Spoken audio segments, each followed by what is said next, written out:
Ang ano ng sikat ng araw, oh. Ayan, nandito kami sa likod. 5:23 na po ng hapon. Ayan po, magdadamo po tayo rito. Magbabawas po tayo ng mga damo. Kasi nagtataasa na po talaga, oh. Hindi na namin kinaya ang power ng mga damo. Kaya ngayon, magbabawas po tayo. Ayan, kasama ko yung dalawang anak ko. Dami na talaga, oh. Tataas na eh. Ayan, oh. Sabihin mo? Ayan na po, sisimulan na po natin ang ano, sinisimulan na po nila magdamo. Mag-farm life daw muna kami. Grabe ng taas ng damo eh.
Sisigaan po natin yung mga damo tsaka yung mga kahoy, yung mga basura. Hinihingal na ako ah.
Dito tayo sa banda rito.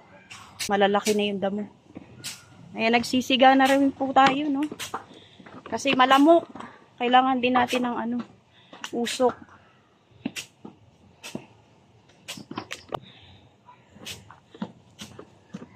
Sama pa yung mga aso namin. Oh, ito na naman.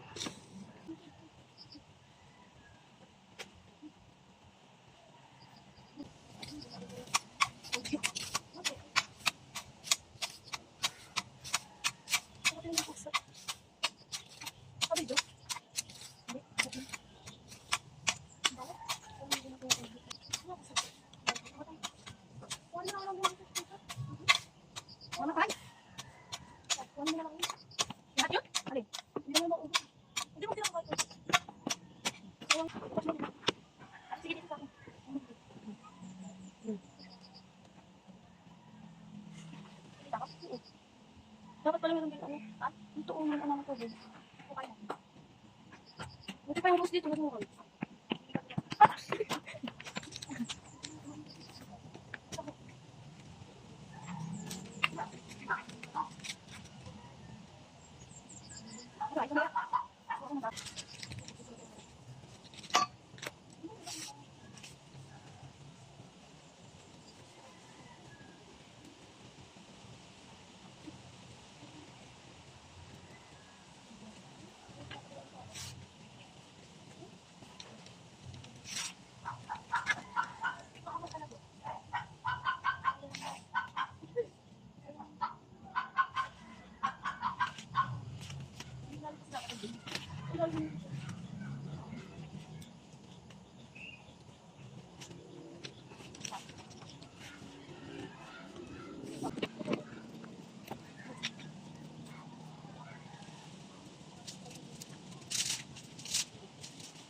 Yan yung mga kahoy na nandyan.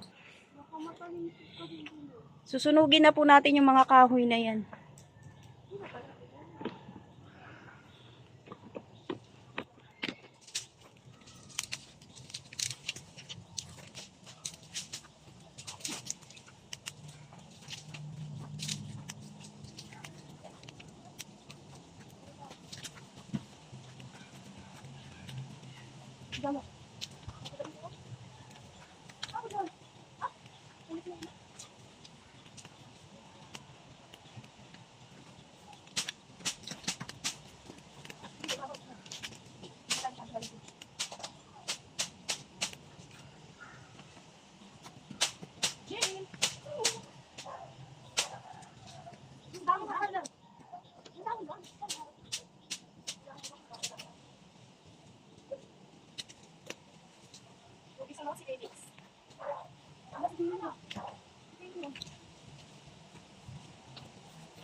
Yan yung mga kahoy po na nandun nakaharang.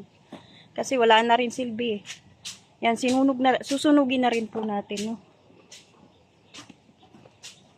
Ayan na, nabawasan na po natin yung ano. Nabawasan na po natin yung damo. Pero medyo marami pa dahil nandito pa, naglalakihan pa. Nagtataasan pa yung mga damo. Dahil paggabi na, dito na lang po muna ang tatapusin natin. Padilim na po kasi mag-aalas 6 na ng gabi. Pero ayan po yung mga kahoy na kailangan nating sigaan. Kasi hindi na rin naman mapapakinabangan yan dahil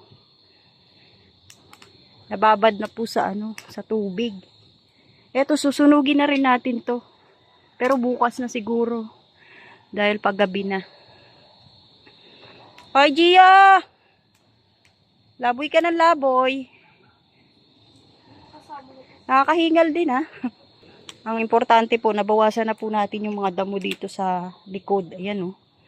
Kita nyo kanina, punong-puno ng damo. Pero ayan na po, oh. Marami na po tayong natanggal. Ayan, oh.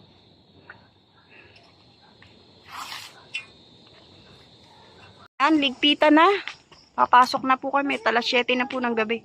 Inabutan na kami ni Pure Health dito sa likod. So, ayan na po yung nangyari dito sa likod natin, no. Nilinis po talaga natin. Ayan na, oh. Ayan na po yung mga kahoy na, na sinigaan natin. Medyo malakas na po yung apoy. So, bukas naman po ulit. Malinis na, konti na lang. No, nag-akyata na po yung mga anak ko. Alas 7 na po kasi. So, ako na lang ang naiwan dito. Salamat po sa lahat ng manunood. Kay Ate Ani Haramilla, kay Ate Siang, kay Ate Connie, kay Ate Jenny, shoutout po. Kay Ate Rebecca Velasco, shoutout po. Kay Mr. PH, kay Ma'am Jasmine, shoutout po. Kay Ate Jermelina Dubot, shoutout din po. Kay Ate Ami, shoutout din po. At sa inyo po, sa lahat po ng manunood, maraming salamat po. God bless po, magandang gabi at mabuhay po. Salamat po sa lahat ng manunood. Salamat po. Pahinga naman po tayo. Bukas naman po ulit dito naman po sa side na to, no? Sa side po, sa lupa naman nila Saint Official, babawasan natin yung mga damo.